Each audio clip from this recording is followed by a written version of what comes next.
need to call the meeting to order. Ms. Bree? Mr. Hikes? Ms. Weiss? Here. Ms. Hubbard? Here.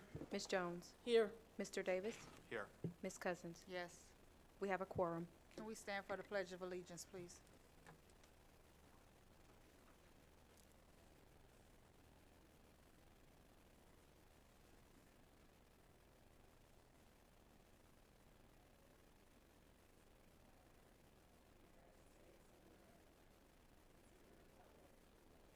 Stands one nation under God, indivisible, with liberty and justice for all.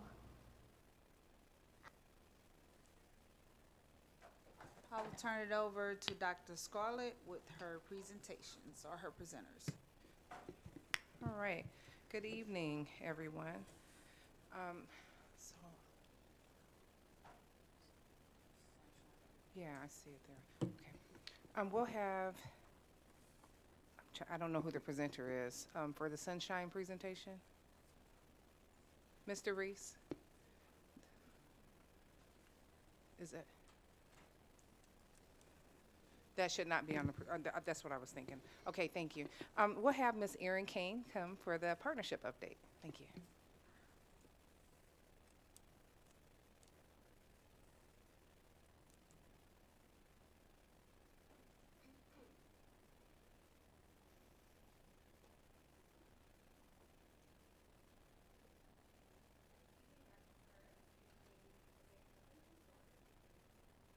I'm sorry, can we get our microphone, please?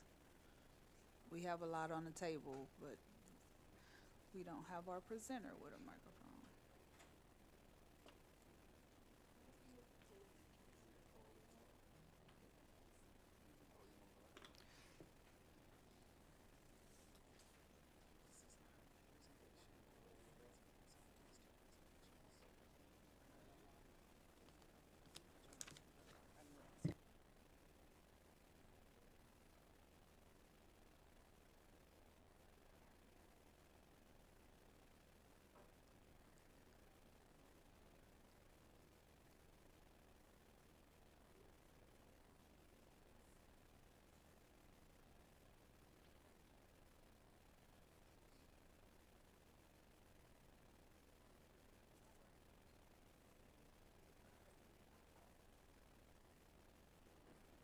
Testing 1 2.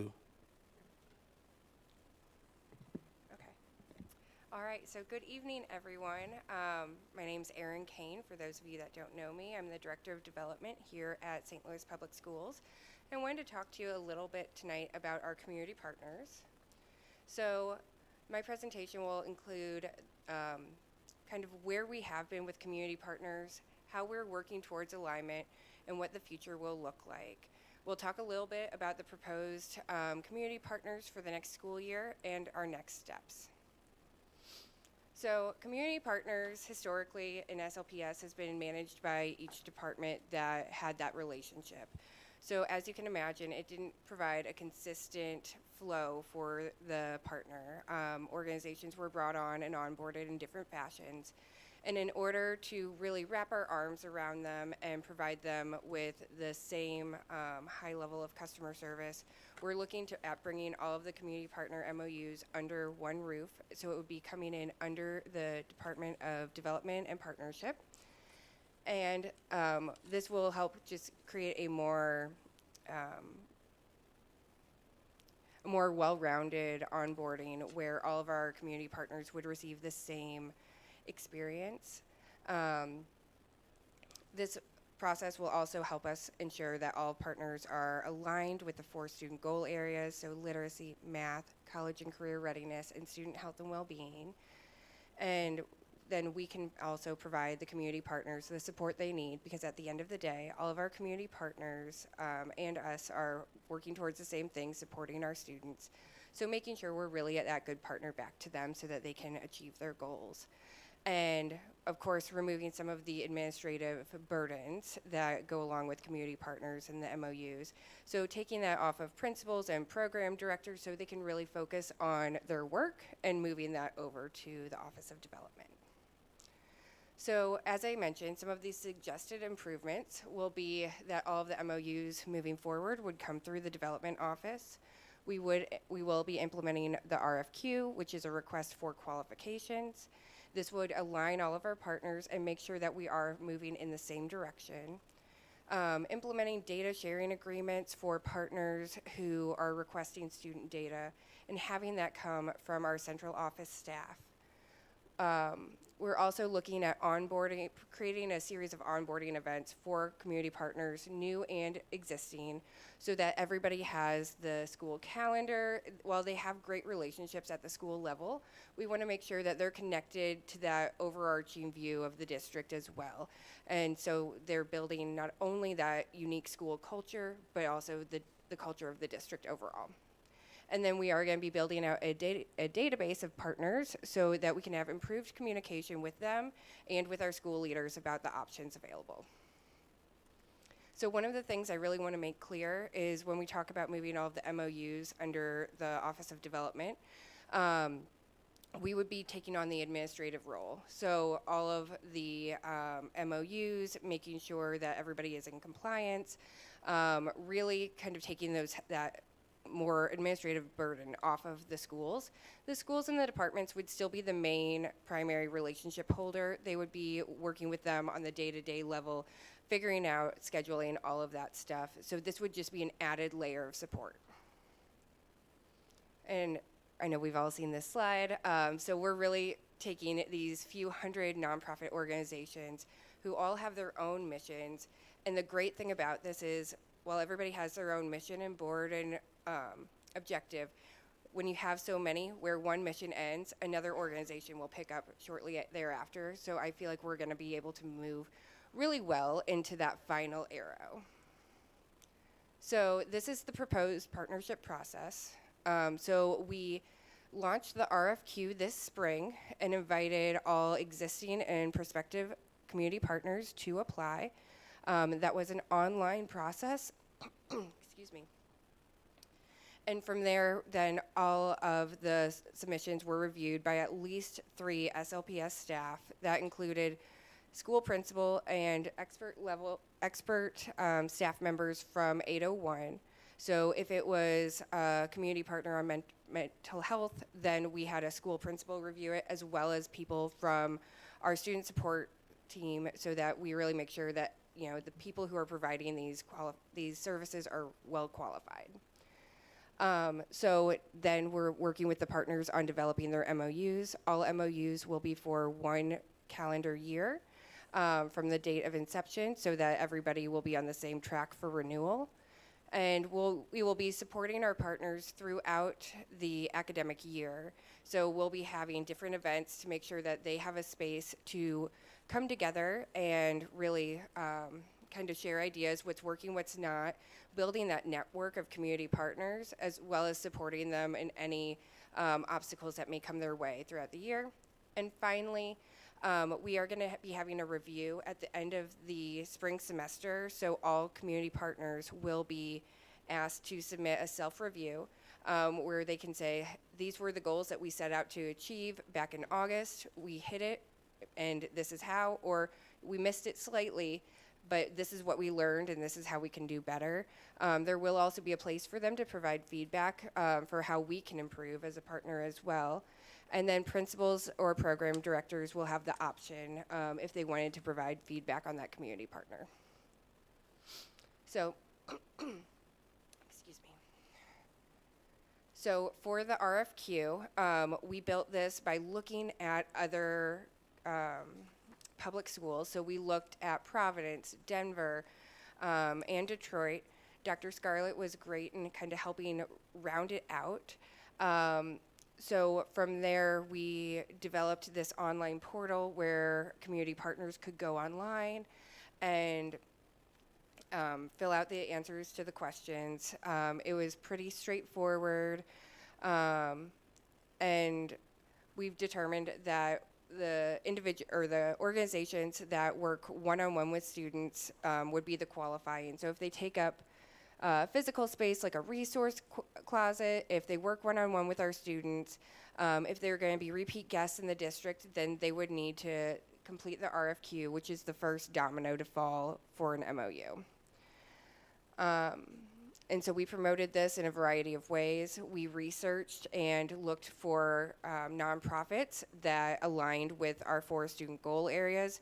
We, of course, emailed this out to all of our existing community partners. We posted it on social. We asked our principals, our school leaders, program directors, what nonprofits do you want to come in? Who should we be reaching out to?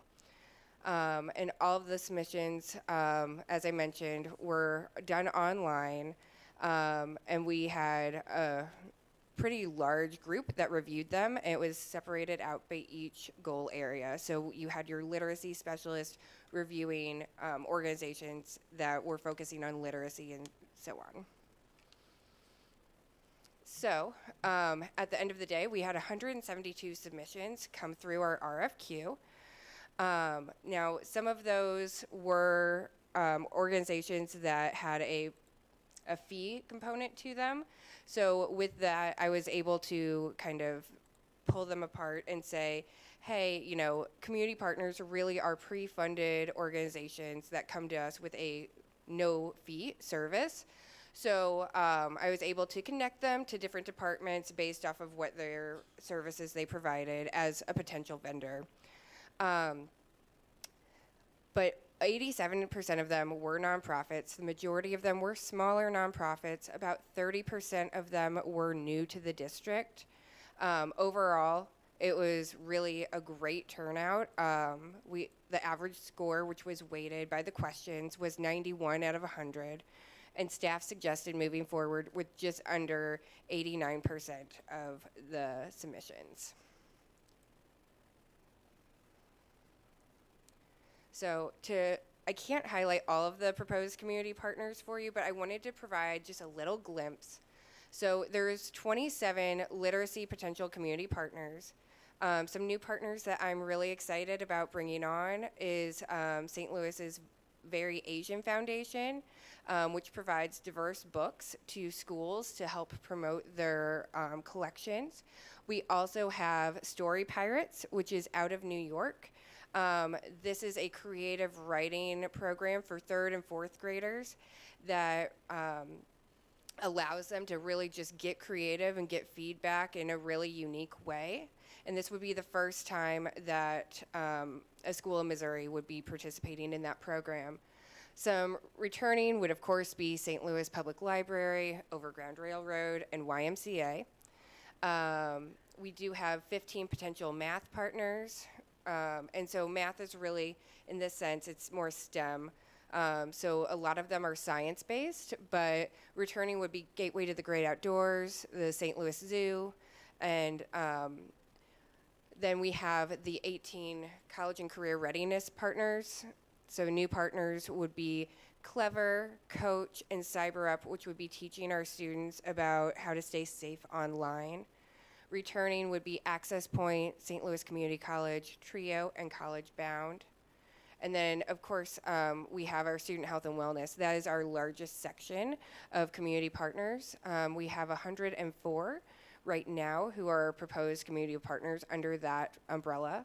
So new partners would be LEAD STL, or the City of St. Louis Behavioral Health Bureau, which is willing to work with our student support services team and really design a program around the needs that they're seeing in our schools. And returning would be like B-Works, which is an Earn a Bike program while they learn about bike safety, Gateway to Oral Health, and Assistance League, which provides resource closets in a variety of our schools. So this being the first year that we've done the RFQ, as you can imagine, we learned a lot. I went into this saying, you know, please give grace as this is new to the community, it's new to SLPS, it's new to our partners. And so there's definitely a lot of lessons learned here. First and foremost, I think the biggest one would be to expand the timeline just for the review and the approval process, making sure that we understand that, you know, other organizations have different calendars and different busy seasons to make sure that we are in line with everybody and being respectful of everybody's time. And I would also in a similar note, leave it up for a little bit longer. So while we did have a great turnout, we know that not all community partners submitted in this time, and we wanted to make sure, since this is new, that everybody feels welcome to participate. So we are going to be leaving the RFQ open and then doing quarterly reviews. So if we make a contact with a new nonprofit, say in October, there's a way for them to onboard in that academic year without having to wait until the next calendar year. And then, of course, fine-tuning the online process. There was some clinks and clunks in there that we can definitely iron out. So next steps. Aaron, before you go. Oh, any yeah. further. Part of what I'm seeing, and I'm hearing a lot, the way that you're saying that they can access or do the RFQ is online. Is that the only way that we're able to reach potential partners? Is putting it out online, or do we connect another way? Because not all partners necessarily, or might know to go to our website. Yeah, so when I was reaching out specifically to prospective organizations, I was providing them with the link. Nobody provided that they had any negative Challenges. feedback Okay. or real issues with it, other than it was a little bit clunky on the back end Okay. for us. Okay. But yeah, but that is something to keep in mind and to be mindful of, just so that we're making it as accessible to everyone. So my next steps is to gather some more information. There's a few submissions that we just need to work out details with them, but organizations are being contacted and creating their MOUs. So we would be presenting this as slates to the board in July. So it would be based off of the 4 student goal areas. So you would have a literacy slate, a math slate, college career readiness, and student health and well-being slate. And then because it is summer, we've had a few organizations that they weren't able to get the MOU back to us in time. So we're already also starting to build out the August slate for you. So then after that, we'll start to do the more quarterly onboarding. But are there any questions? I have one other. Yes. Do we do a survey? I didn't see anything in there about surveys. Yeah, I didn't do you mean a survey about the RFQ? Or even with the partners, like seeing what their thoughts are on us going into the RFQ process. How, maybe if we did that, we can see if there will be an issue just getting it online, or some level of feedback. Thank Yeah. you, Dr. Scarlett. Yeah, that's a great idea. No, I think I will definitely add that to the lessons learned Okay. to take on. Any other questions for Ms. Aaron? Ms. Jones, Secretary Jones. Yes, I did have a question about one of your proposed partners, which I thought was very interesting. What was the B-Works? Yes. So we've been talking about bike trails and walking trails throughout the city and being supportive of that. But I'm just wondering, did you have any vendors that might potentially help with developing some type of trails or something, or bike paths in dealing in the schools or around the schools, so that our students can actually ride bikes while they're at school? Because a lot of them probably don't have safe pathways in the neighborhood to do that. Yeah, and that is part of their program, is to really make it, they understand St. Louis is not always the most bike friendly, depending on what street you're on. So that's part of their program, to really raise awareness about how to bike safely. And we are in talks with them about another opportunity of kind of looking at bike pathways and safe transportation. The question for me is, having access to biking at school, there where they can actually bike at school. Oh, The- yes. The younger children and what have you, because we do have schools that have a lot of space. So I guess that's what I'm asking. Yeah, so right now it exists as an after-school program, so that those students can stay and they'll learn about like how to properly turn on a bike and to mark that for drivers, how to put on a helmet, all of these, how to take care of their bike, and then they'll do some safety pass-throughs as well while they're still on the blacktop. But can I add to that? Because I'm a huge fan of B-Works. They also actually teach the kid how to build a bike. And once they build the bike, they teach them how to ride the bike. And once they teach them how to ride the bike, they actually give them the bike. So that's actually a part of that program. And with them doing it, they are, as to what you're saying, Secretary Jones, if it's whatever school that they're awarded the partnership with, that's the school that they're actually doing the training, and they're teaching them how to ride, the bike within that community. We actually had it at Baton at the time where they were learning how to ride it, and then they actually took the students as a field trip to an actual bike trail where they actually learn how to ride, through the trail with the safety aspects of it. But I think what you're asking is, will they be able to do it during school time, and maybe that can be an after-school activity? And I don't know, like, the safety measures in regards to what it will be, and that can be probably a Chief Dozier question, safety-wise, what we can do in regards to having students actually riding bikes at school on the grounds during that time, because there will probably be an insurance factor. But I do know that they do a lot of safety training and what have you, because a lot of students within the Walnut Park community had access to that program. It was one of the top programs we had. And I know that they would love to be a part of like a bike bus where all the kids at a school ride their bikes to school with, proper safety measures the parents might ride to. And that would be one way for transportation. But they would love to see more kids on bikes and for St. Louis to be safer for kids on bikes. Vice President Davis. I just sort of a question, sort of practically speaking. So I know in the MOUs it talks about people that are in the schools go through background checks. Do they go through our volunteer process, or can they provide background checks maybe that they already have? Yes, so if they're coming in as a community partner, they will go through the background check. They will register for the Missouri, I always mess up the name, but the Child and Family Registry. And then they will be submitting a copy of their background checks to our HR department, who will be keeping that on file. So it's more closely aligned with the HR background check process, not the volunteer process. Okay, got it. And then my next question is, I know that at least previously, the St. Louis Public Schools Foundation had some outside partners that I think maybe they had chosen. I was always kind of unclear how they chose them.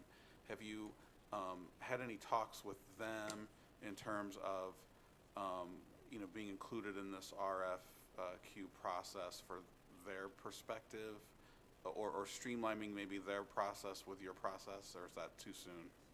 No, I think that's a great idea, and I definitely will bring that up to the foundation, just so that we're consistent throughout. So whether they're a partner through the foundation or the district, it looks the same to the outside organization. Ms. Aaron, can you help just do some clarification? Can you Yes. help everyone understand and define the difference between our partners and our vendors? Yes, Because you don't necessarily handle our vendors. correct. So right. could you define the two, please? Yeah, so community partners are organizations that come into the schools or the district fully funded, so it will not cost the district or schools any amount of money.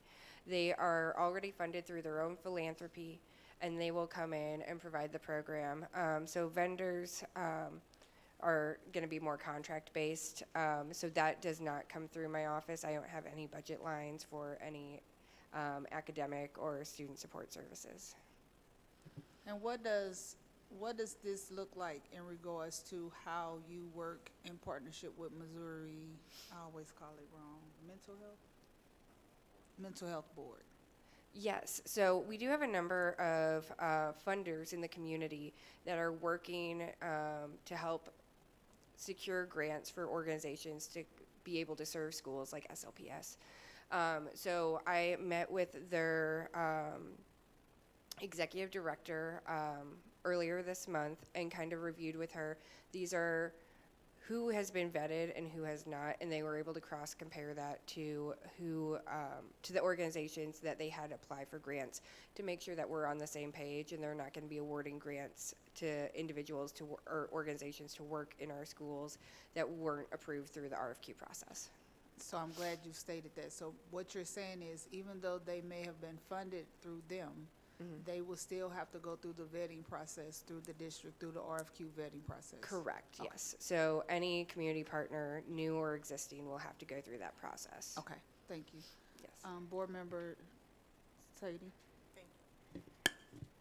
Thank you for helping to streamline this process. Could you explain just a little bit more about whether it's through questioning on the RFQ itself, how the partners are then paired with individual schools and to like meet those individual needs of the schools and the students we service? Yeah, so it's a variety of ways that we're doing that. So for existing community partners, we understand some have been partners with schools, individual schools, for a very long time and have a very strong relationship.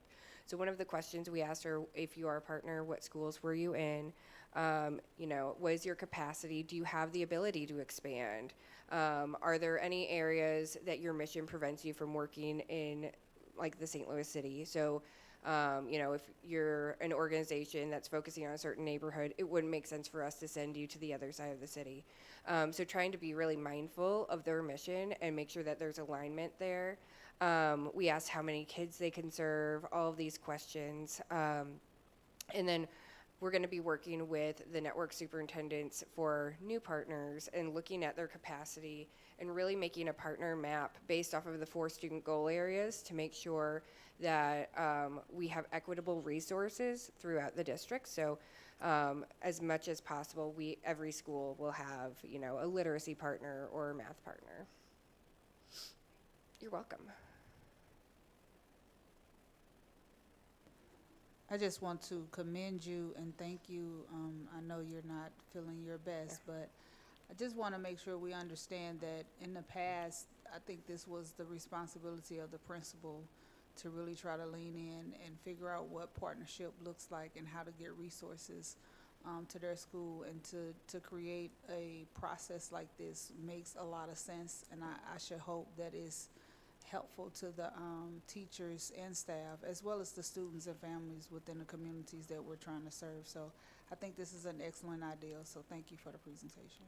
Thank you Any very other much. questions? Ms. Erin, thank you so much. Feel Right. better. Thank you, guys.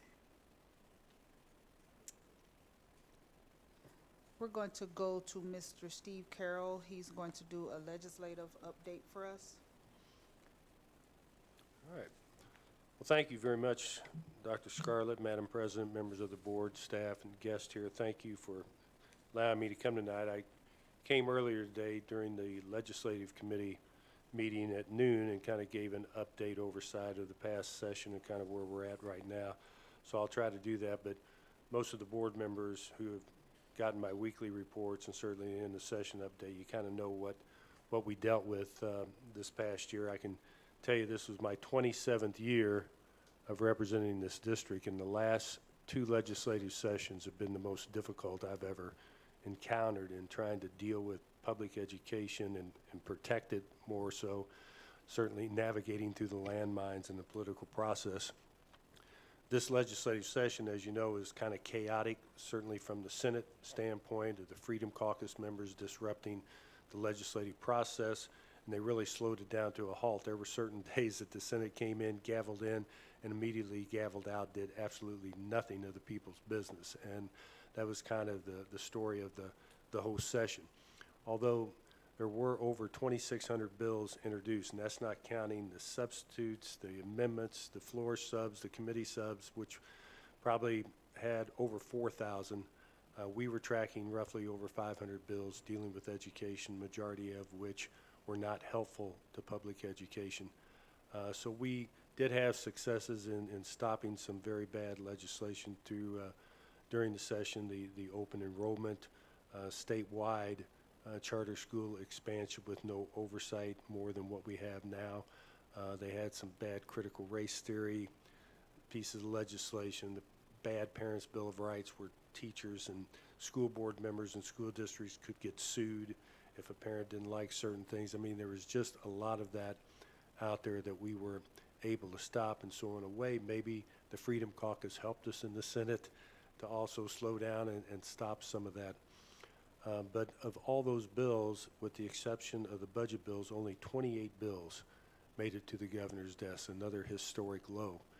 And during the entire legislative process, for the first time, this was my 40th legislative session, either as a legislator or a lobbyist, there wasn't one conference committee between the House and Senate to work out difference. Not one.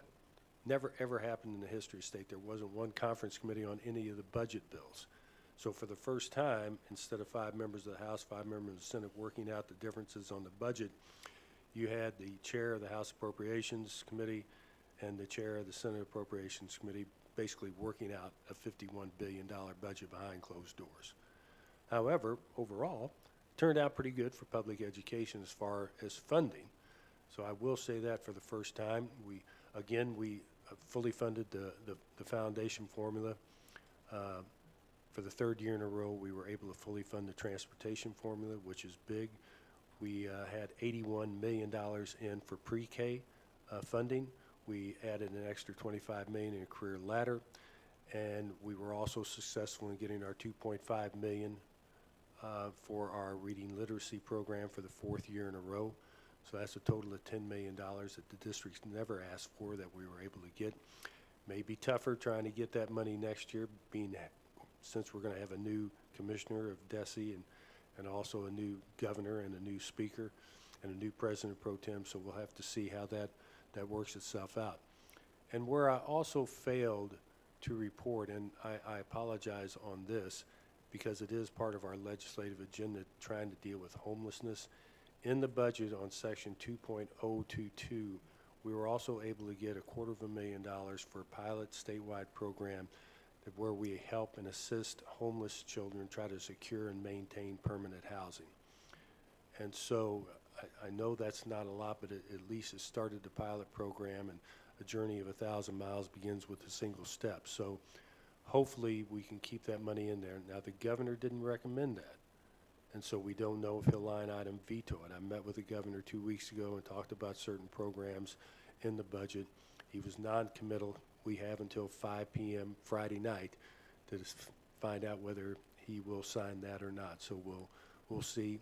I'm hopeful that he will. But overall, from a budget standpoint, I think public education did pretty well this year. Now, moving forward, can we keep the economy strong? Can we keep all these tax cuts from taking place that certain members of certain party want to implement? We'll see. The one bill of the 28 that did pass that I've reported on was the big omnibus education bill. It was Senate Bill 727. It turned out to be a 167-page omnibus bill that had about everything in it under the sun. It started off as a statewide charter school expansion bill, along with increasing $100 million for the voucher tax credit program.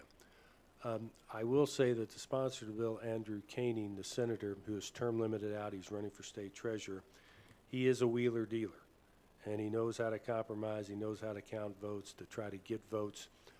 Even though he was one of the Freedom Caucus members and he had his chairmanship of the Education Committee stripped from him, the president pro tem of the Senate, who comes from Columbia, is a big education choice advocate, wanted charter schools established in his hometown of Columbia, and that's why he left him as chairman to do this bill, and that became part of the bill. But in an effort to get the Senate Democrats to sit down and allow it to come to a vote, the senator, the sponsor of the bill, was only able to get an additional $25 million for a statewide voucher program and just charter school expansion in Boone County, basically Columbia, Missouri. That's all he got. And in return, he ended up, if it's fully funded, giving away almost $500 million to public education. Again, though, the question is, will it be funded? Will the funding be there in the years ahead? I think for the first 2 to 3 years, for sure, with the economy strong, we're sitting on roughly an extra $3 billion cushion in the budget. It should be. And I think some of the important parts of that bill were that if you do, the Senate was trying to entice districts to stay in 5-day school weeks. They don't like 4-day school weeks. And so they increased in the foundation formula, whatever you're getting, 1% increase if you do 169 days in the foundation formula, which roughly equates to about $39 million. And so the first 2 years, they would give an extra 1%. Then in year 3, it will go up to 2%. So that's roughly fully funded about $78 million. So that was one provision that was good. Also, they would change the way that you look at average daily attendance, weighted average daily attendance, by also including student enrollment. And so that would increase that over a 5-year period, because they feel like whether the student is there on the day you count them or when you get your foundation formula money, if they're not there, you still have the overhead. You still have to pay for the teacher. You still have to pay for the books. You have to pay for the air conditioning and the heating. So those overall ongoing costs are there, and they wanted to factor that in. And so that the first year will be about $41 million.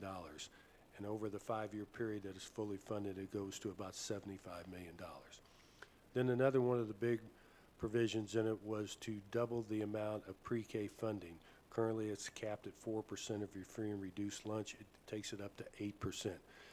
And so that's about $61 million that will automatically go in the first year into the formula. And that's not subject to appropriation. That's mandated.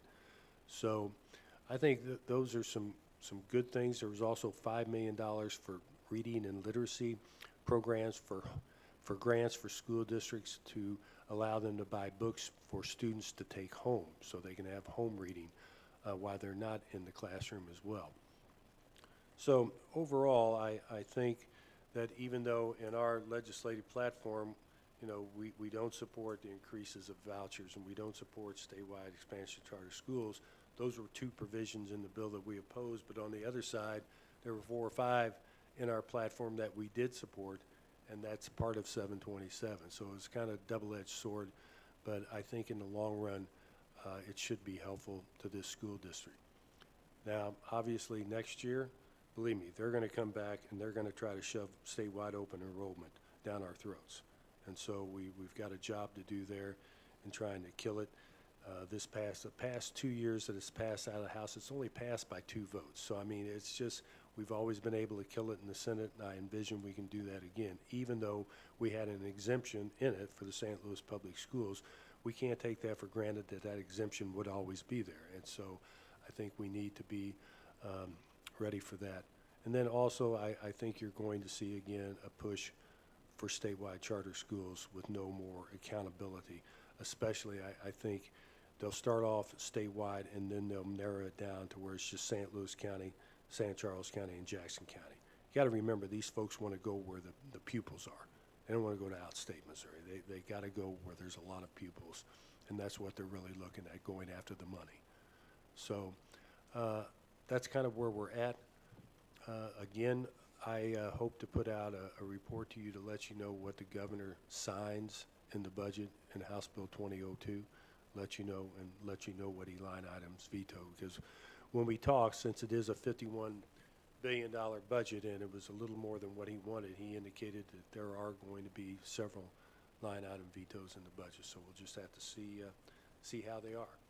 But with that, I truly thank you for letting me represent you again this year. I don't see the sessions getting any easier in the years ahead, but I thank you for renewing my contract to go down this road again with you next year. So appreciate that. I'd be happy to answer any questions. Any questions for Mr. Curls? Vice President Davis? Could you just talk a little bit about, you know, in your 40 years, but particularly your 27 years representing the district, how the landscape has kind of changed? And I mean, I know it's been difficult because of the politics, especially in the supermajority and the fractured nature and, you know, just sort of the infighting and all that sort of stuff to know, I mean, I think you used to know kind of where people stood and now you don't know. But in terms of, I guess I'll call it sort of what you're up against in terms of well-funded lobbyists, well-funded organizations, putting money behind candidates that they will support their causes that I would just call anti-public education. How has that changed? And you know, when did it start and how bad is it? Wow. Yeah, 27 years, I think I can think back that far. I still remember I was at home when Hattie Jackson, who was president of the board at the time, called me in December of 1997 and said, "You have been selected to be our lobbyist." And I remember I was running against Michelle Clay at the time, and Lacey Clay Jr., who I served with in the State House, called me up and he said, "I don't know how they chose you, Carol, but they chose you." So he said, "We're going to have to work together." I said, "Okay, we will." And it kind of went from there. It was a 12-member elected board at that time. And so back then, when the first year was when the DSEG settlement agreement, the Senate Bill 781, went into effect, and I mean, so I kind of got baptized by fire in dealing with that issue.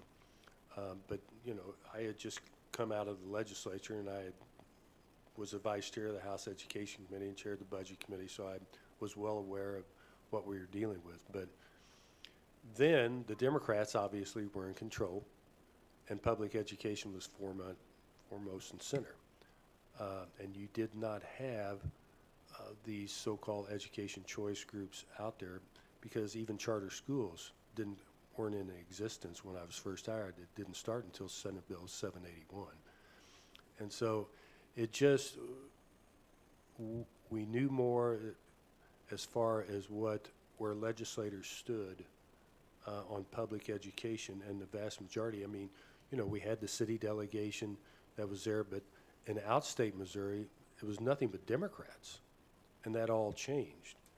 And so the Democrats were willing to help the city, realizing that helping St. Louis and the schools, which was the largest economic engine in the state, they were doing the state good by helping the schools. But since that time, then obviously the Republicans came into power, and then political consultants have basically taken over the political process, and money is driving it all, period. It's all about the money. You got to remember, the two largest pots of money in state government are the healthcare dollars and the education dollars. And, you know, they asked Jesse James, "Why do you rob banks?" He said, "Well, that's where the money is." And these for-profit groups have figured out that's where the money is, and we're going to go after it. I mean, the political consultants who are making money, I mean, it used to be during veto session in September when we would go down as legislators, there was not one fundraiser. You just went down, took care of the legislative session, and you left. Now, last year alone, 157 of the 197 legislators had fundraisers during those 2 days of the veto session. I mean, it's all come down to money now. And unfortunately, for public education, we don't have those deep pockets, you know, these multimillionaires that are funding these causes trying to take and destroy public education as we know it. And that's what we're up against. So we have to have a better message. We have to be better organized grassroots-wise to offset that. Because too many times we don't tell our message, and we've got a great message to tell. You know, too many times you see the headlines on paper, well, this bad thing happened or that. Well, what about all the good things that happen? You know, what about the kids that are overcoming, you know, drugs or gang violence to get to school, that want to get an education, want to graduate? I mean, we need to tell our story better. And so it has been a challenge. You know, gosh, I've worked under, I think, 13 superintendents, and I don't know how many school board members and the SAT. And so, yeah, I've seen a lot of change. I'm still standing. But I still love going in that building every day and representing this school district, because I can tell you without a doubt, coming from outstate Missouri as a legislator, not knowing really, I mean, I dealt with the DSEG dollars and dealt with the programs when I was on the budget chair, but I didn't know the challenges and the struggles, and representing this district has absolutely, without a doubt, changed my life and how I view things and how I view what if I walked in a mile in the other person's shoes. And that's why I am committed and I go there every day. What can I do for these kids? And so that has changed. I mean, so much has changed, but my perspective has stayed the same. If anything, it's gotten stronger over the years. So grateful for your commitment, Mr. Carroll's. Board Member Hikes? Yes, first I want to thank you, sir. Oh. 'Cause I was able to go to MSBA this weekend, and I went into the legislative update. Everything you said is every note I had, you brought it up. And I said that to say, it is very important that we tell everybody about us. We have to tell our sisters, our brothers who vote. Because like the young man said, they coming fast and hard. So if we don't put our own message out there and tell people how good we are and that we're gonna lose, I hate to say we're gonna lose this fight, but we gotta work harder at this fight. Well, the other side is recruiting candidates. I know. Left and right. I can tell you, I'm seeing it because just last week alone, I got 42 calls from legislators wanting money, or candidates. And the first thing I asked them, where do you stand on public education? Before I start writing you a check, I want to know. Because that's the key to everything in this state, educating our children. You know, that's the key to fighting crime. That's the key to finding good jobs. That's the key to a strong economy, educating our children, period. Chief Banks, I already see you got something. Well, I just wanted to thank Steve for all he does, and the summaries of all the bills that you do. So grateful for that, because my eyes just glaze over as I try to read those, and when we talk, oftentimes I just ask, what's the summary, what's the key points, because there's just so much information in there, and just having that historical knowledge is just incredible. So I just wanted to thank you. Well, I appreciate that, but let me thank you, because there's a lot of times I call you, I need to know the numbers and I need them yesterday. And you're there for me, and Yeah. I appreciate that. I was because actually going to say that, Steve. I was going to say, like, it matters when you have a lobbyist that has the passion and understanding, but it also helps when you have the chief, financial person that's really working together, because a lot of times, even us as board members, what we were finding is when we would go to Jeff City and we're working with the lobbyists, and we literally are working with him, walking the halls, trying to identify funds to, bring back to the district, to go directly to the district. And like Steve is saying, we will call, I know Matt was, calling Chief Banks at the time, the superintendent, like, hey, we need to know how much is needed for the fence, for the layer removal, so on and so forth. And the minute Chief Banks got the numbers, Steve walked us through, and we literally got the money on the spot, appropriated for. So that's what it takes for all of us to work together. But that legislation is so important to know and to understand, because what you're saying is true. It's the heartbeat, really, of moving the district along, making sure we're getting the right line items and dollars from that state level trickle down into the district. So, I mean, your commitment and passion speaks volumes. To be with this district for so long and still have the same passion that you have, I commend you, and as long as that light is there, I think we got a strong fight ahead of us to keep going with. So we got a captain on our team, so thank you, Captain. Thanks. Any other questions for our lobbyists? Because trust me, he's an attorney like this other one next to me, and they'll be talking all night because they enjoy this stuff. Any other questions? Thank you so much, sir. Thank you. Next up, Dr. Scarlett.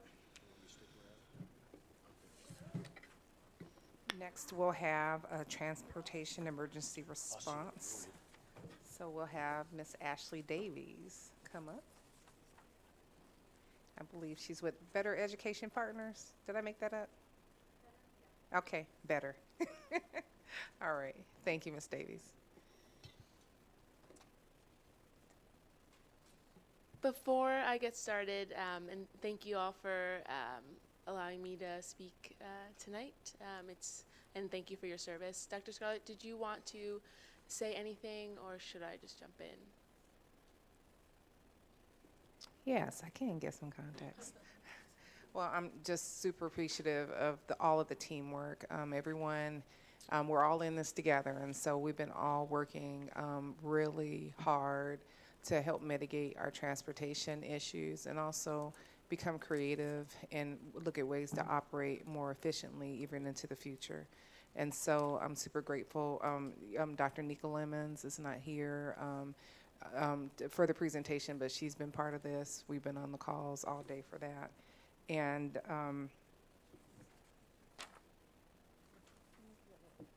so tonight, through this, we'll be talking about some immediate solutions, some recommendations for transportation, and also some long-term strategies that will move us forward toward optimization in our transportation. So thank you, everyone, for all of your work. And I see Ms. Akinola is back. Welcome back, Ms. Akinola, our transportation director. So thank you. Amazing, thank you. And then if we could skip to the next slide. I'll first just introduce myself. My name is Ashley Davies. I am a committed individual to public education, having spent most of my career in the space. I've done everything from enrollment planning, helping districts navigate big enrollment shifts and changes. Thank you. Oh, sorry. Thank you about that. Manage community engagement through school openings and school closures, worked with different district partners, city officials, up and down, you can name them. I've engaged with them in some way, and I think it's really critical that in any type of solution to a problem that a community is facing, that there's strong district engagement. And so there are individuals across this district who have been working really hard to manage our transportation challenges up until this point. And today I'm going to talk a little bit about some of that background, talk about some of the suggestions that we have for making some changes to get us to a better place moving forward, and then really underscoring what Superintendent Scarlett mentioned, how we collectively can do this together, and why it's important and what that looks like. And so just quickly, the agenda for tonight, we'll talk about how this challenge in front of us is actually an opportunity, right? The opportunity for us to practice being one, working together. We're all in this together. We'll discuss the 6 components of transportation, the fact that it's not just drivers and buses. There's a lot that goes into the work that the department does. And as we look towards immediate solutions and long-term solutions, we're also looking at the complexity of the components and how those all fit together for change. We'll talk specifically about what stabilization in this next school year looks like. We'll drill down to that in some recommendations. And then the big piece, what communication and engagement looks like as we work towards some of those potential changes. Okay. I was about to say next slide, and then I remembered I have the ability to do that myself. Thank you. So as I mentioned, we're taking this challenge in front of us and using it as a means to bring about opportunity as we look towards the future. And so we have some immediate challenges that we need to address. And in doing that, we're thinking about what sets us up for success in the future. And so just want to be able to plant that seed and talk about as we go through what that looks like. And so in our current context, we are utilizing where we are to optimize for accountability.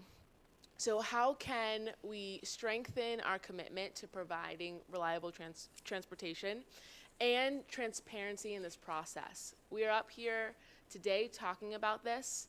We will be back on July 9th. We'll be back at the board meeting after that. We will be back, we will be back, we will be back. We will be talking about this publicly, bringing transparency to this process, not only here for the board, so you all understand what's happening, but also with our school leaders and with our community. We are aiming for operational excellence, right? You know, there's a piece around stabilization, but the goal is excellence. And so we are taking steps forward even in the immediate to deal with the crisis that bring us one step closer to getting to our goals. And that's being able to have efficient and effective systems. And then the last piece segues so nicely from what we were just talking about, but maximizing public funds. Thinking about how we are thoughtful about the use of our resources. And so some of these strategies that will help us be better prepared for the fall will actually be long-term efficiencies that will reduce our costs. And so I want to take a moment to talk about what we've identified as the 6 components of transportation. And so this visual here just represents the fact that there are many elements that need coordination for us to be able to have a well-maintained system. So that includes drivers, fleet, our routing process, IT and monitoring, our call center, our communications, and then parking, which may seem a little bit unique, but I'm going to go into why that's important. But that's essentially the infrastructure that exists for us to maintain some of our systems, particularly as we look towards internalizing a little bit of this process. And so with that, I know there's a lot of text on here, and so you can hold this and refer to this, but this was essentially a way for us to break down some of those components.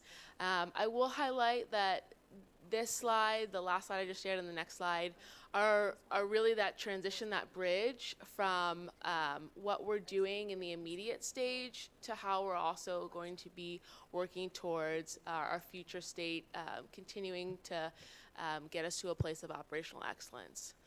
And so with drivers, we are looking at ways to protect ourselves against some of the vulnerabilities that we have.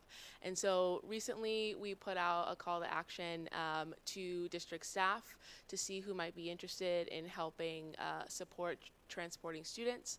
And so that will be a strategy that we'll look towards for the future, as well as creating a training process around that.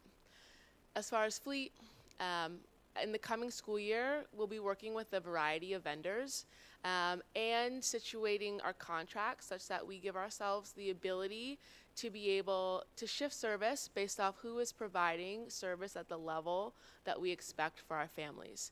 We've been in a situation with a single vendor that doesn't allow us to hold that vendor accountable. So we don't want to be in that situation in the future. So that means multiple vendors allow us to set our expectations high.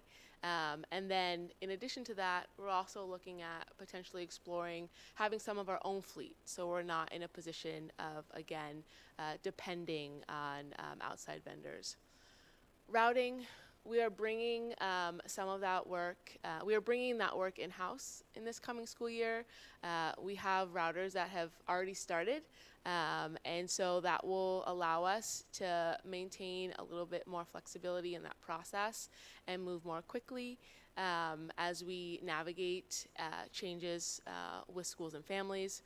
And then we're also working with a transportation consulting firm, Formative, that's helping us look at efficiencies in our routing process and how we reduce our overall route need.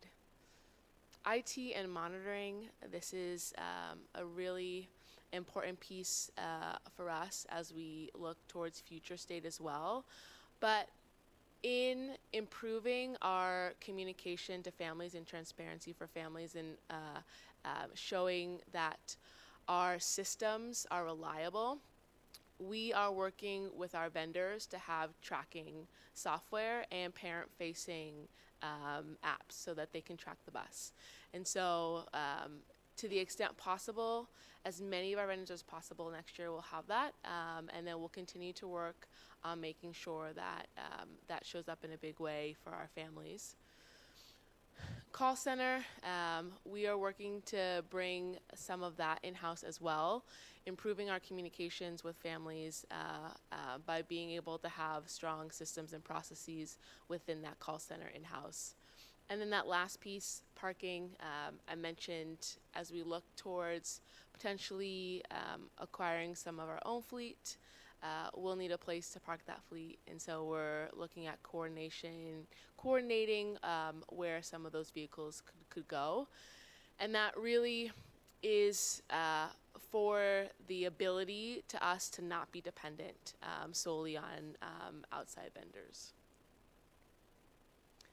So that last slide, there was a lot there to digest. I hope that you hold on to that as we continue to come back to our future state. But essentially wanted to highlight the last two slides to say, as we look at coordinating across these 6 components, the big pieces here are reducing our dependence on outside vendors, right? And so we have vendors that can be great partners, and that's awesome. And when they're not, we don't want to feel like that's our only solution to our problem, right? And so creating a system amongst us that allows us to be able to hold our partners accountable and ensure high quality transportation for our families. Also looking at improving operational efficiency and reducing our costs, and again, bringing some things in-house and increasing our overall efficiency of our systems. And then the last piece is just enhancing communication for families. You know, we'll say that over and over and over again, but as we look towards continuing to build trust in our families around having reliable transportation, being able to communicate where we are and what's coming is going to be an important piece of that.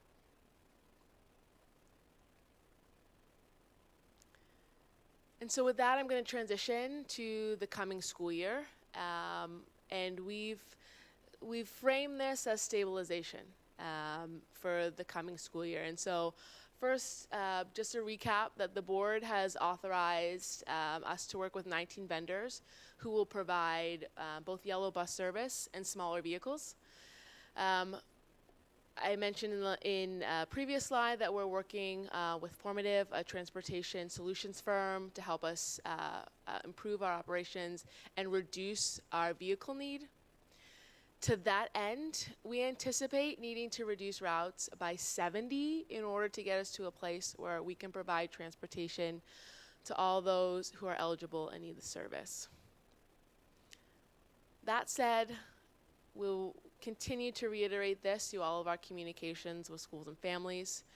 We will ensure that students with highest needs will receive transportation, including those with IEPs and students in transition. And so here, just also noting, because the question has come up about students who receive ELL services, those students will continue to be provided transportation in line with overall district policies.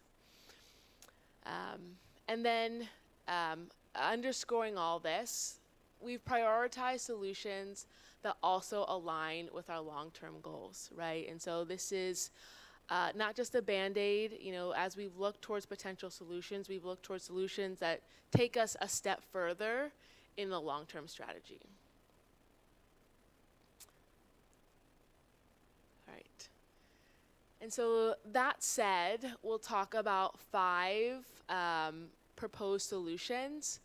I will start by saying that this is not a pick one type of solution. It's not a pick two type of solution. The recommendation is the implementation of these 5 strategies together to get to a point where we can reduce routes by the necessary amount in order to provide transportation to those who are eligible and need it. And for those who are eligible and need it, they receive reliable transportation, right? And so, again, all these together are going to what make up the recommendation for moving forward for the coming school year. So the first is aligning of bell times. And that means balancing our 3 tiers so that there is 65 minutes between those tiers, and there's a more equal distribution of schools between those tiers. And so I'll take one step back. 'Cause some of that may feel a little jargony, but essentially we have close to 3 tiers right now. And a tier is basically a bell time. So a start time, we have a morning start, the first start time, another start time, and then the last, roughly in the 7 o'clock hour, 8 o'clock hour, 9 o'clock hour. We currently have a situation where the tiers are unbalanced, meaning that one tier has a lot more schools than others. And so I'll give an example, and these are just numbers for the purpose of being able to explain clearly. If we had 300 routes, and we had tier 1 that had 200 routes, and then tier 2 that had 50, and tier 3 that had 50, we would essentially need 200 drivers because that tier 1 has 200 routes, right? If we were to balance it 100, 100, 100, we would need 100 drivers because a driver could do the first tier, the second tier, the third tier, right? So that's what we mean about the balancing of the tiers. And then the 65 minutes in between are to allow drivers to be able to run a route and then make it to the next route on time, rather than this buildup of delays by having too short of a time in between the tiers, such that drivers are constantly late to the second tier, and then it builds up late to the third tier, okay? The next is a public transit shift. And so the recommendation here would be to use public transit for a subset of our high school students that receive transportation. And those high schoolers would meet a very specific set of criteria that would help to ensure a safe route to school. So that would include having no transfers. They would take one bus. It would include minimizing the amount of time they spend walking to a bus stop and to school. So we have a set of criteria that we've looked at that we would look to for this recommendation. The third, a district-wide opt-out campaign. And so for students who are eligible but not planning to take public transportation, we would be doing a huge district initiative to say, let us know. A major piece of inefficiency in a district's process is students not riding a bus who are assigned a seat and then us planning for it. And so if we ask families if they're going to need transportation and they can tell us that they don't, it helps create a better system for all of those who do need transportation. The fourth, stop consolidation. So that would mean reducing the number of stops so that it would reduce the run time, meaning that, again, we could have better service. Our routes, our drivers could run those runs on time. That would, though, mean that there'd be potentially a longer distance that a student may have to travel to their stop. But again, we'd have certain parameters to ensure that that still met safety guidelines. And then the last strategy, strategic routing. So ensuring that our highest capacity vehicles had the highest utilization. So currently we have yellow buses that are not fully utilized, some that are not even half utilized. And so thinking about for those larger vehicles, ensuring that those vehicles are utilized and have a significant number of students on them given their capacity.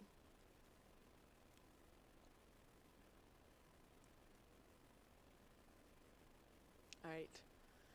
That said, we wanted to take a moment to talk about what some of the, and I will say it's less decision making and more of how we came to these recommendations, because the decision was our decision to include them in the proposed recommendations, right? No decision has been made.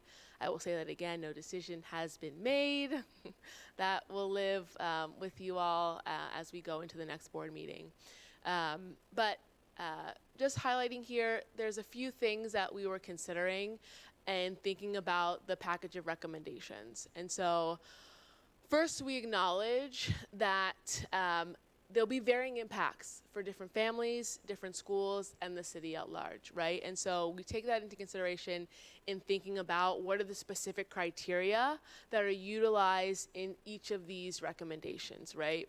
And then the next, balancing and minimizing impacts. And so that means both trying to minimize the number of people impacted and also the extent of the impact, particularly as we think about aligning our bell times and tiers.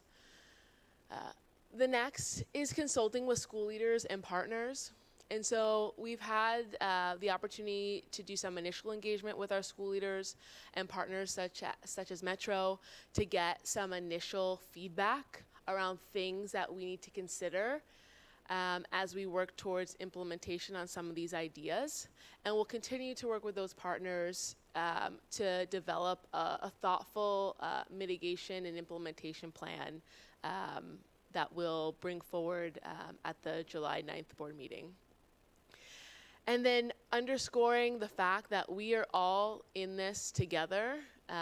We will continue to collaborate with partners internally and externally as we work towards these solutions. And so I've taken the opportunity to stress how important our external engagement will be, but also want to take this opportunity to say that in order for us to be able to achieve these goals and its intended impact, that also requires us to work collaboratively internally.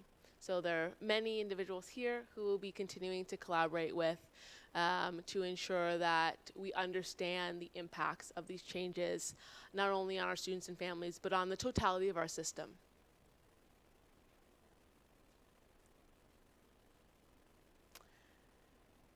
So it would be a shame if I didn't take the opportunity to try to highlight some of the additional benefits outside of route reduction that some of these changes will have. These will continue to be talking points as we socialize more of this to the larger community.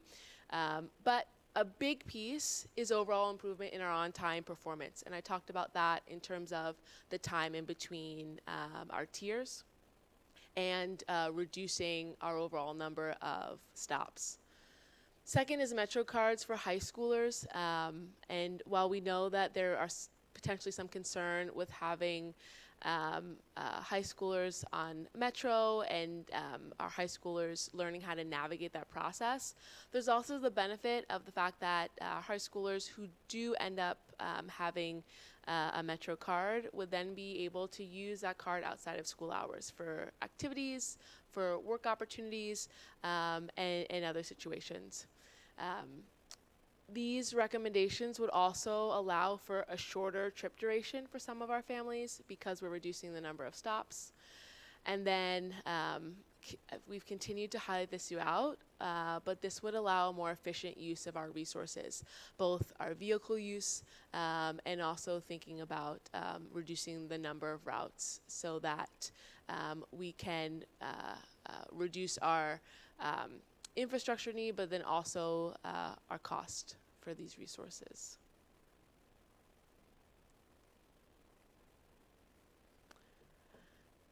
And so want to take an opportunity to talk a little bit about some initial feedback that we've received around mitigating impact. And this is a very short list, but some of the big things that we've heard that might have larger implications that we wanted to highlight, and also just acknowledge that mitigating impact is of top of mind. Having a strong mitigation plan and implementation plan is just as important as the package of recommendations themselves. And so question that has come up is around before and after care. And so we believe that any impact to before and after care will be fairly minimal, but we will continue to work with those partners to make sure that they are aware of any changes that we decide, and we can work towards ensuring that families who need those resources still have access to them. Transit impacts, we'll continue to work with Metro, one, to ensure that the amount of riders who end up on Metro is something that is manageable for their system. And then two, to also ensure the safety of our students on that transit journey. And then the last is continuing on that bit about safety, because our goal as a system is to not only have reliable transportation, but for it to be safe, is thinking about a safe passageway for our families and students to school. So in any instance where we may be making changes such as increasing a stop length for a student, thinking about how we ensure and making sure that that student's journey is still safe to school.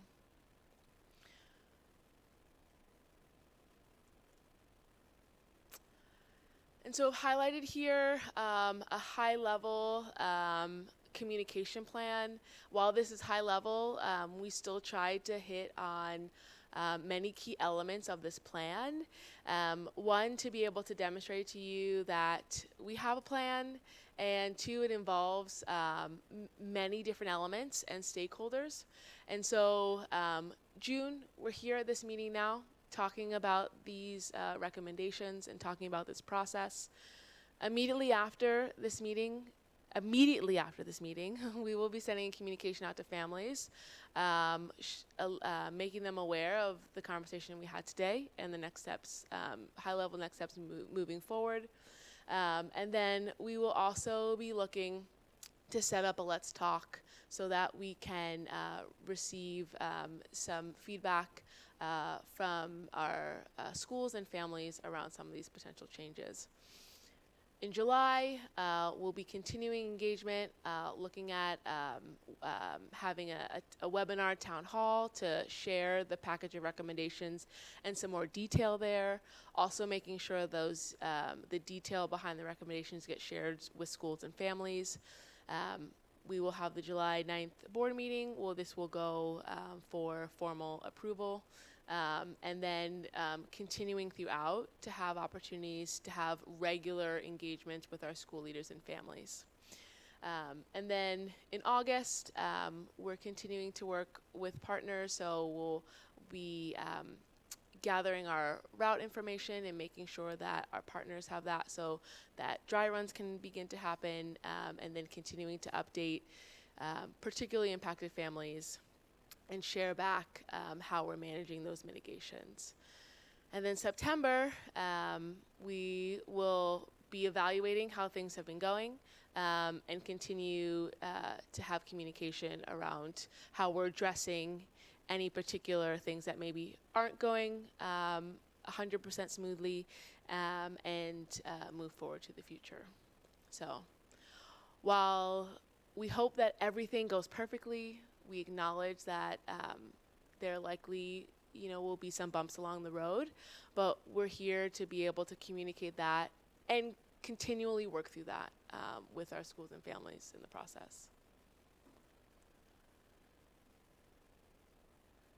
And so just to recap what was shared in the communication plan as next steps, we will determine the final scenario to move forward with the school board on July 9th.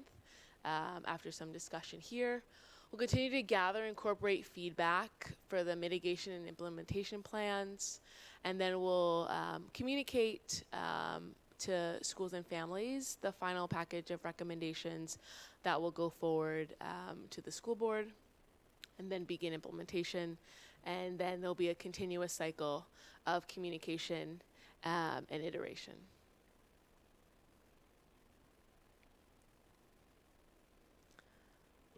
And with that, that wraps up everything that we have to present today. We'll open it up for questions and discussions, and I'm happy to turn back to any of the slides if there needs to be additional reference.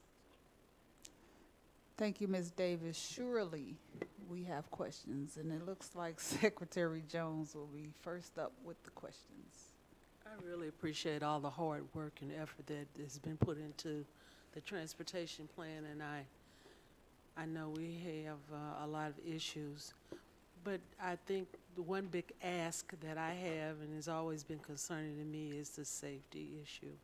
And I hope that we are going to reach out to the police department to the youth and gang violence prevention and whomever is working with young people right now, because I'm feeling like there are going to be some young people that won't be able to make it just for the mere fact that they might not qualify for transportation or what have you, or they might not get the assistance that they need. So I'm just hoping that we'll be open, really open to answer their need for safety, because our streets in the city of St. Louis, and I don't have to say this to anybody that would not understand, but it's really dangerous. And I'm just afraid for our young people. And I just really hope that we work with the groups out here that have some answers to what might be going on in particular neighborhoods, and can help the district coordinate to help get our kids to school safely. With that question that Secretary Jones is bringing up, can you go back to the slide when you were asking, or you were saying that you were in conversation with Metro, with the bi-state company? So what was what is the conversation looking like? I know you were saying that some schools have been identified, or you all were looking at the high schools, but can you kind of explain what that looks like? Because my understanding, as they get on the bus, then they're no longer the responsibility of the district, but when they get off, like how does that look on a safety level? Yeah, so I will say I at this point can't speak specifically to the safety piece. Chief Watson. Chief Watson, if you want to talk at all about that.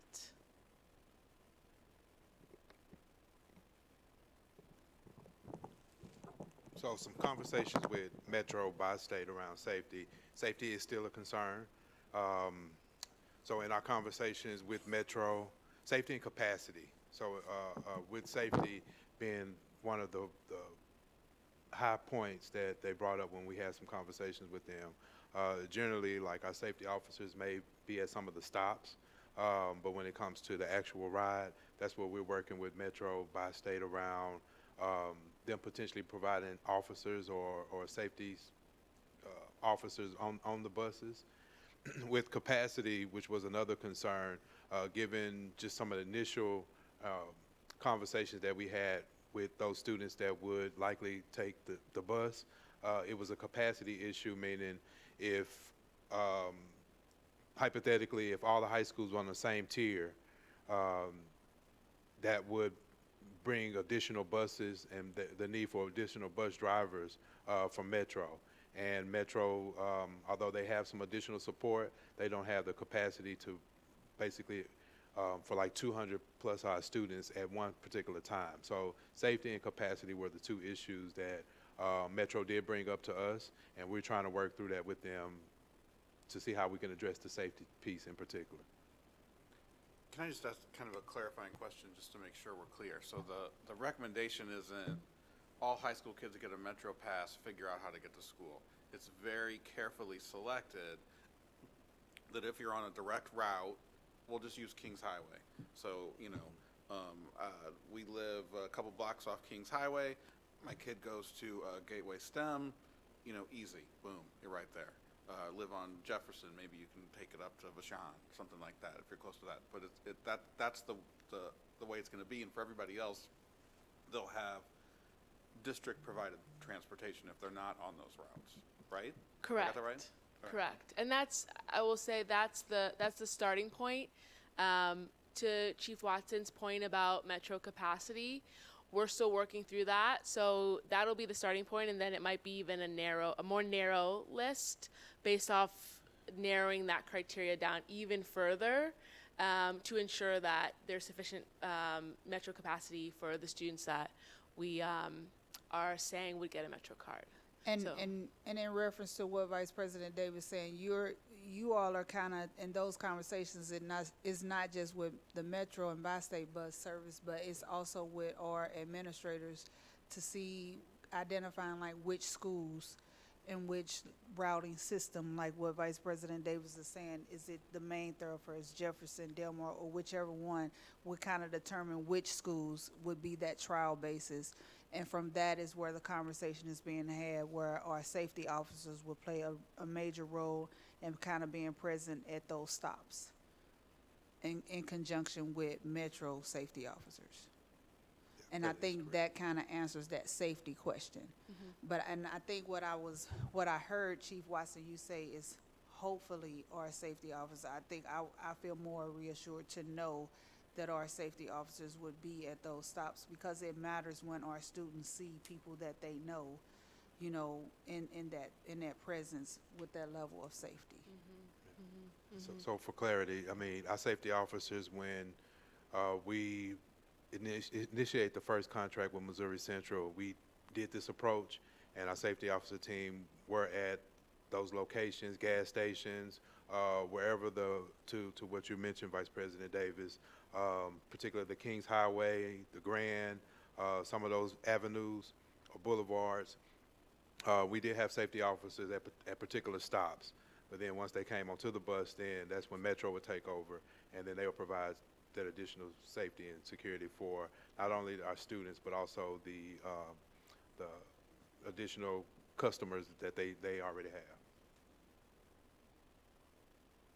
Any other questions for Ms. Davis? Board Member Hubbard. I have a bunch. I know that when it comes to the opt-out campaign, the timing of a family's particular bus pickup would probably be really relevant, but yet that's a moving piece that you don't know. Like if a bus was going to come and get my kids at 6:30, I would use the bus. If it's 6:15, we're not going to be awake. Do we have any capacity to sort of be like, if then, or yes, if it's at this time, but not if it's earlier? When it comes to, I know that adds more complexity, but for a lot of parents, it really is how, you know, when do we have to wake up? When do we have to be at the bus stop? And many of us do have the capacity to get our kids to school and, you know, help them get as much sleep as possible. So if we can have some sort of wiggle room in there in the opt-out campaign, I think that would be very helpful to parents as they make these decisions. I want to say that I love the Metro idea. I don't think my kids could use it, but like this is our children's city, and they should be able to move around in it freely and safely. And in many cases, all over the city, it feels like kids and teenagers can't be outside without people thinking that they're being in trouble or going to get in trouble. And it's, you know, we've kind of lost a community mindset that, yeah, it's okay if all these kids get together. They can all walk to school together and I'm not going to be worried. But I do think that this transportation issue is a city issue. And we need to reach out not just to our families, but to the whole community about how can we make this safer. You know, children are our best resource. How are we going to keep them safe? Not because it's your kid, but because they're our kids. And I hope that's, I don't know, somehow part of the campaign and the publicity. So did you have a question, Board Member Hubbard? Well, I had the first one about yes, I would opt out if the bus stop is before 6:30, if that's a possibility. Okay. Director Rocknell, I don't want to put you on the spot, but if you have something to say on that piece, yeah. There's just no. Good evening. I'm sorry. I just came in here. Good evening. I'm sorry. I have jet lagged. I just came back from like 12 hours flight. So, for the opt-out, there is no way at this moment that we can give you what time that the pickup time or drop-off time. So if we have to wait till that, it will be too late because we're starting routing now. So we would not be able to definitively have that information till August. And at that time, the opt-out, we're opening it for our parents to opt out at any time, and they can opt in and just give us some days. So I would suggest that if it's just is time-based, that you wait till we finish the routing, because right now we can't give you that information. The opt-out now is for parents, and I think maybe we have to mention that we're giving the opt-out with some incentive for the parents, like compensation for the parents that wants to opt out. So this is, I just want to opt out. I don't want to use transportation, whether we know whether time or no time. I just don't want to use transportation. I have the capability to transport my child to school. Yes. Can I just ask a follow-up question before the president cuts me off? So to sort of clarify on that, and I kind of feel like we might have talked about this before. Mm-hmm. Can there be like set guidelines, like, okay, initially, if you just know you're not going to ride the bus, you're never going to ride the bus, you know, you're in the same school, doesn't matter, you've got it all worked out, opt out, great. And then when you get the routes, is there a time frame to like opt out, and then after school starts, if you want to opt in, like, I mean, is there like a sequence to this, or can we have rules established? Like, if you opt in, you're not going to be able to ride that bus for 2 weeks, 3 weeks, 4 weeks, next semester, something like that. Does that make sense? Yes, I just think it does. clarity We've and had that expectations conversation before. So we're giving parents that option to opt out.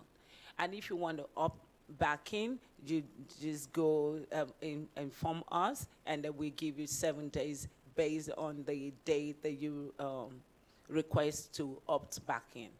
At least because in the past, we've made changes on a weekly basis, but if we get the information on a Wednesday, we can start it that week. So we're going to ask that you wait for the next effective day, which is about 5 to 7 days, depending.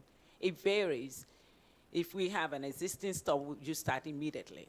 But if there's no existing stop and we have to create a stop, because that stop will impact the time for all the students, and we want to have enough time to notify all the parents that their bus times have changed. So we say 7 days. Yes. Board Member Hikes. This is just a question. I'm not trying to make this harder than what it already is. But since we brought Metro into the fold, to the situation, is there a possibility where call a ride would be helpful? And I'm just asking the question. If it's no, it's no. If it's maybe so. I'm just saying. The states will not allow us to use call a ride. I also just wanted to make 2 clarifying points, particularly as it relates to continued engagement. So one, with the piece around Metro, we just want to reiterate that we are still in conversation with Metro about, teasing out what a feasible option could look like. And so we'll continue to work with Metro. The last thing that we would want is any one of our partners to feel surprised, right? We have talked to them about this, but it shouldn't go out to say, all high school students will be on Metro, right? That's not what we have shared here today. And then the second piece is around aligning the bell times. And so we did not get into specific schools here. The overall recommendations that we're considering should have at large minimal impacts across the system, but they do have impacts, and that requires additional labor conversations. And so we will be having those before we meet again on the 9th, and want to be really thoughtful about that and how we do that, and ensuring that we've had the necessary conversations to move forward in those ways. So want to make sure that that is very clear on the record and on camera and on video and to all of you and everyone across the world. Board Member Sadie. And may I ask, I'm sorry, President Cousins, Board Member Sadie, and we also are going to include Local 420 in the conversations around bail times. Thank you very much. Could you speak a little bit more about the communication piece? I know you said the in-house call center and then getting to a place where we have an app, but with 19 vendors and all these different vendors working to transport our students, how are parents going to feel like they know exactly who to communicate to or who to communicate with or who to call or how to get in contact with folks as we move forward with this?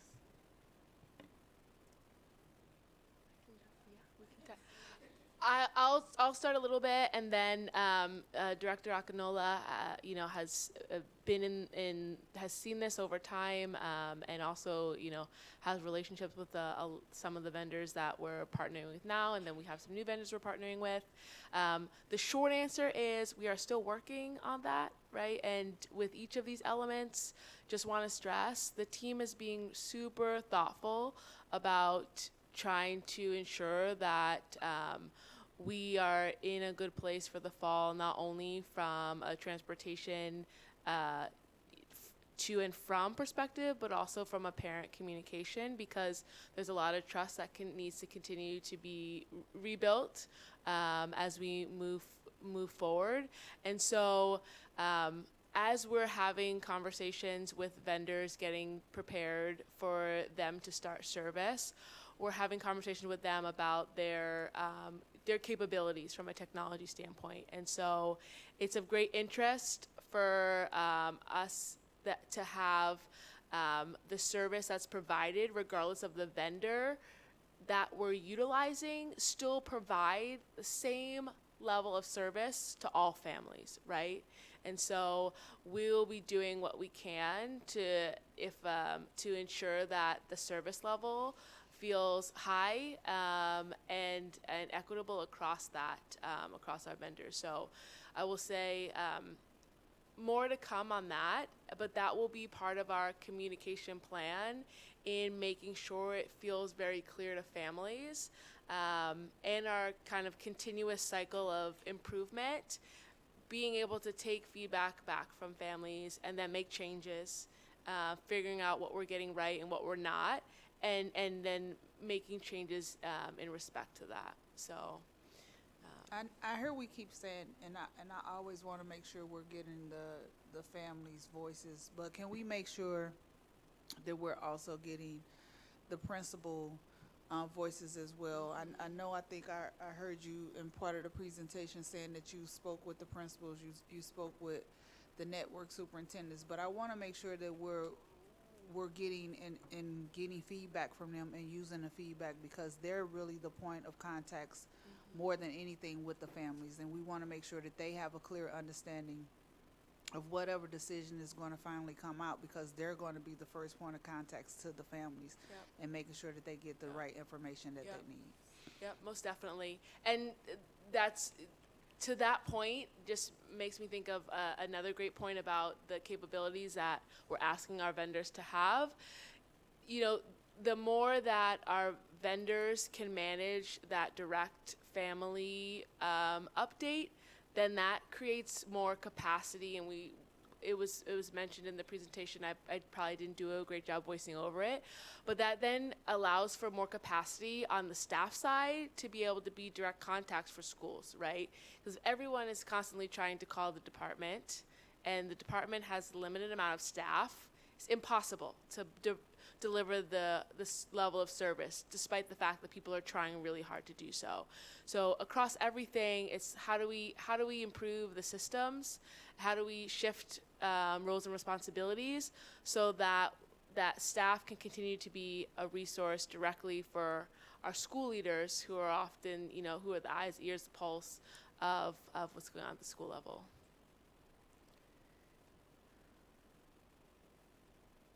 Any other questions? What? Ms. Davis, welcome back. Director O, You always doing what you do. I said welcome back. Thank you. I know this was a lot of work. Thank you all. We look forward to the final recommendations. Full transparency, I know we are not on the time that we need to be on, and there may potentially be a emergency meeting that might have to be called for this final determination, because I think it will only be fair for the teachers, principals, as well as families to get notified in the duly time to know where they are when it comes to transportation. This was hit for the board as well as the district in a curveball with this decision for this contract.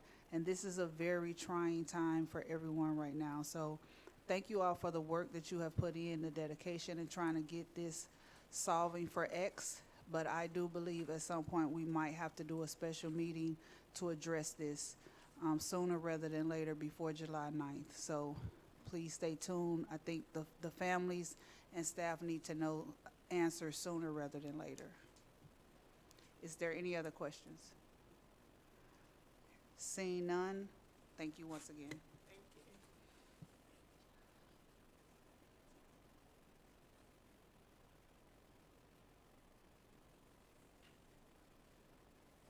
Is there any questions for the July consent agenda?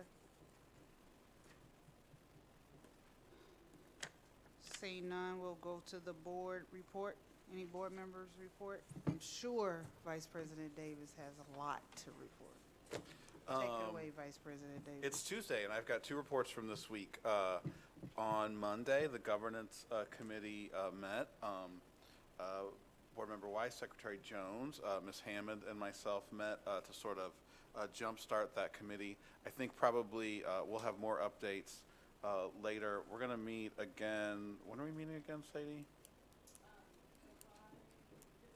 Yeah, July 15th, to follow up. I think the first item that we're trying to get a hold of is to recommend a new policy. It's based on MSBA board BBE, which we talked about before in conjunction with what Steve was talking about, 727. The law changed about how our board would fill vacancies, and so there's an MSBA policy. We've tweaked that a little bit, and after that July, it has to, so the law goes into effect August 28th, so we would like the board to adopt that before August 28th, so we'll finish that along with some other items that we're working on. And then we have the legislative committee meeting today. You heard the legislative update, but we also talked about starting to discuss our legislative priorities in addition to our previous priorities of trauma support, housing support, asking for some additional accountability measures for the opening of new schools to be put into law. We discussed adding 3 more. Probably of most significant, we've started a working group regarding special education funding, and particularly looking at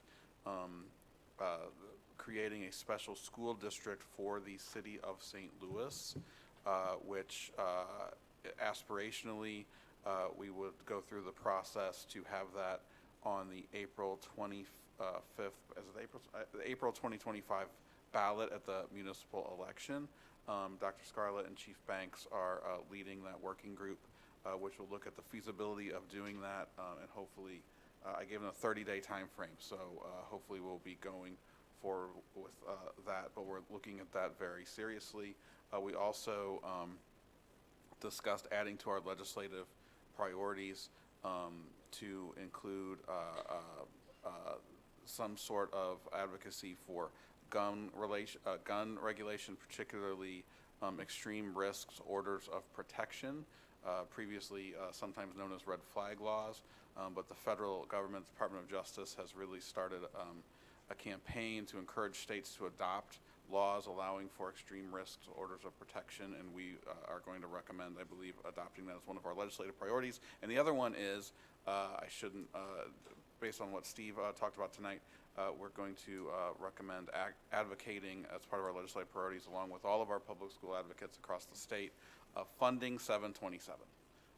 And so we will be meeting in about 30 days again to follow up on all that. So those are my 2 committee reports. Any other board reports?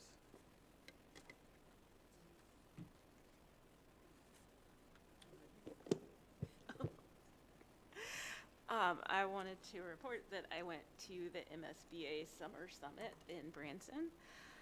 And I went to 3 sessions. And now one of them was understanding the Senate bill. I was interested in how other people in the state were considering it. There was a session on preparing for school board elections, and I think Mr. Davis actually has a lot of the same stuff that he mentioned last meeting, same stuff that was in the presentation, but MSBA has a lot more resources available to people who will be candidates and maybe for potential candidates. And then I went to an Evaluating Your Superintendent workshop because MSBA has redone their portfolio for it, I guess. It was really helpful and helped me understand better what was going on, so I'm really thankful that I got to go. And that's it. Thanks. Any other board reports? Seeing none, I need a motion to adjourn. I move to adjourn. Mr. Hikes? Yes. Ms. Weiss? Yes. Ms. Hubbard? Yes. Ms. Jones? Yes. Mr. Davis? Yes. Ms. Cousins? Yes, Meeting adjourned. thank you.